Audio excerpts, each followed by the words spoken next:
Hey, so here's the second part of this class, namely, which is much shorter, namely Hamilton paths and cycles.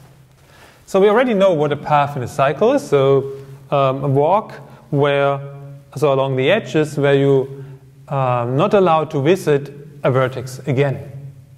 And so this is either open when it's a path, or it's closed and it's a cycle. And now a Hamilton path is a path where you visit all the vertices once. Okay, so important things that you do go through all the vertices you visit and only once. And a cycle is, if it's possible, to go through all of this, visiting each vertex just once and still be able to come back to where you start out from. Now, the problem of the existence of something, or of a Hamilton path or Hamilton cycle, is much harder than the question for the Eulerian circuits and the Eulerian trails we talked about earlier, where we had like this nice criteria. Here there are no nice criteria, but there are only many sufficient criteria. So criteria which tell you if this and this holds, then you have a Hamilton path or a Hamilton cycle. And so many of these are in the book. So here's a kind of a list. And maybe one thing, before we start going through that list, let's look at an example here. So here's the graph, and the question might be, is there a Hamilton cycle? Is there a way where maybe you go here, here, then here, here, here, here, here, we've already been here.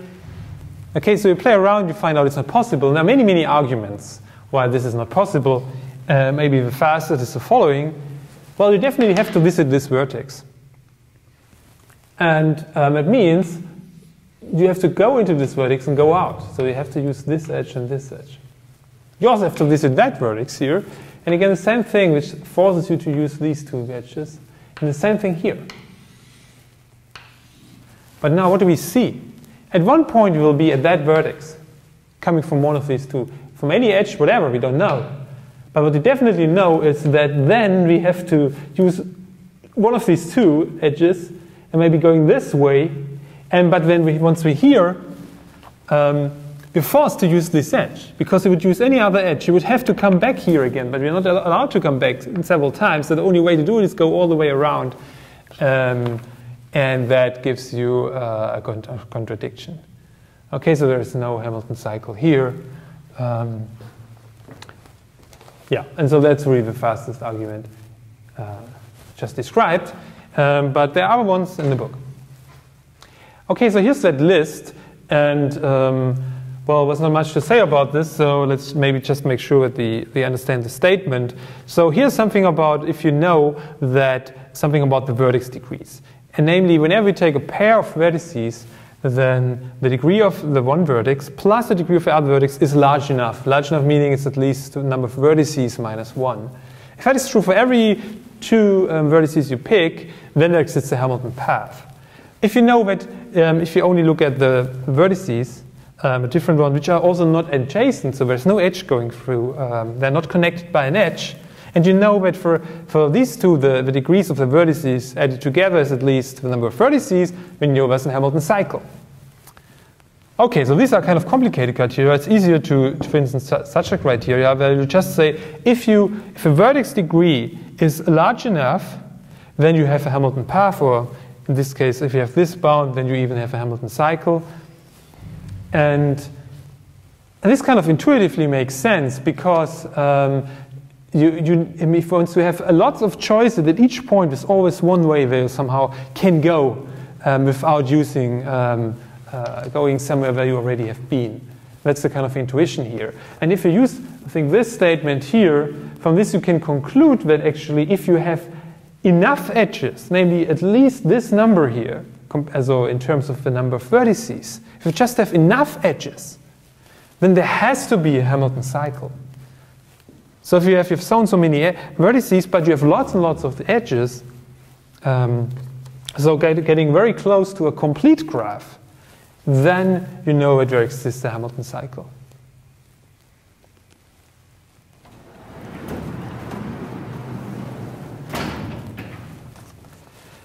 Okay, so there's one more notion here, namely that of a tournament, which is in this which kind of fits into this topic here. So what's a tournament? Well, the definition is a directed complete graph. Okay, so one has to be a little careful, so it's denoted K and star. Directed means we're now leaving the realm of undirected graphs we always are talking about. Now this is an example where we have arrows instead of edges. Maybe here we have all these arrows. And so this, for instance, is K4 star, but I have to be careful. I cannot say the K4 star, because you can come up with a different one. Maybe if I would just flip this around, get a different complete directed graph. So this just means it's if you take out all the arrows, it has to be a complete graph. So undirected, if you just forget about arrows, just look at edge, it's a complete graph. But you choose some orientations. So choose for each edge you have two possibilities, and if you choose one of four. So there are many, many, many. So it's important there are many of these guys. Okay, so many. And so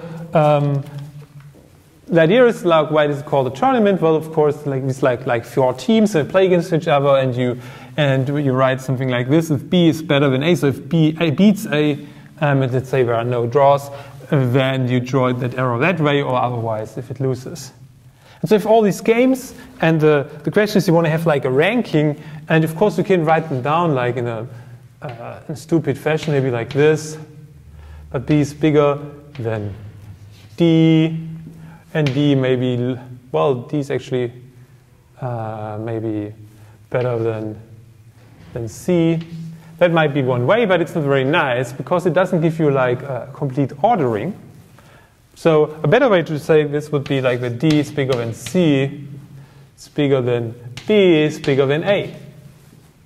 Right? In that case, you at least have many possibilities, but at least that tells you, looks a little nicer. And what does it compare in this like geometric picture? Well, you start off with D, you go in that direction, you go in that direction, you go in that direction. And so what did we really choose? Well, we chose a path going from D to A. And in fact, we chose one where all the vertices goes through all the vertices in just one. So it's a Hamilton path. So, but not any one, but one where we only allow that they should follow the orientation. So this is called the directed Hamilton path. And the statement is that something like this you can always find, no matter what kind of orientations you choose. So proposition directed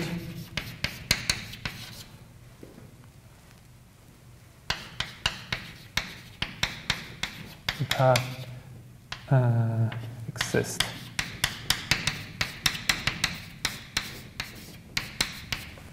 In such a tournament. Okay, so the proof goes along the following lines. So we choose a longest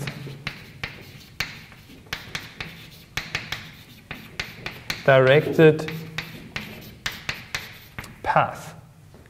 So if that path, the length of a path is the number, well, vertices, well, -1. So if you have like 2, 3, let's say you have, here we had 4 vertices, so we need a path of length 3.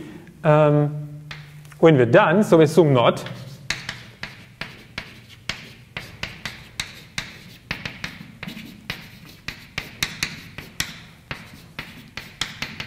So assume that we're not done, so that there is a vertex which is not in that directed path. So example,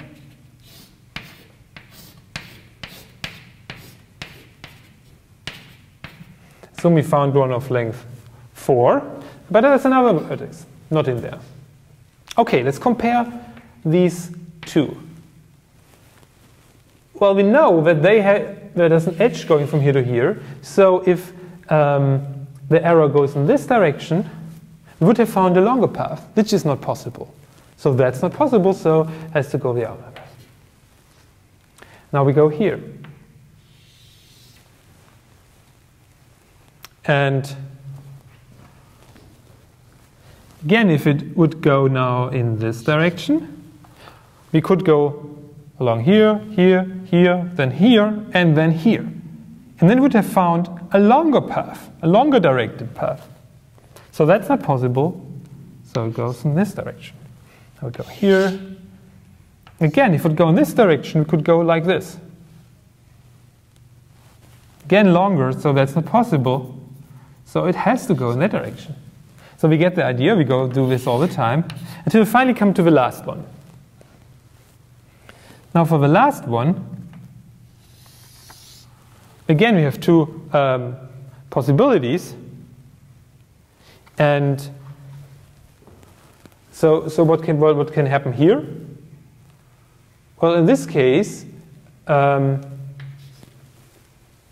if we go in this direction, then again we would have a longer path. Going like this, this, this, this, and this. So in this case it has to go here. But now we find again a longer path, namely going from here to here to here to here to here. That's also not possible, but there are no other possibilities, so we will get a contradiction. And that shows that this assumption was not possible. That means that in the longest directed path, there has to be all the vertices inside. And this has to be, therefore, a Hamilton path. So please have a look at these, the examples. So this is that example, the unit hypercube Qn. So this is important. So this is also, you find the definition there in 11.5. And also these examples, and try to look at least at a few of these proofs so that you get an idea about how you work with Hamilton paths and Hamilton cycles. Okay, so thanks so much. See you next week.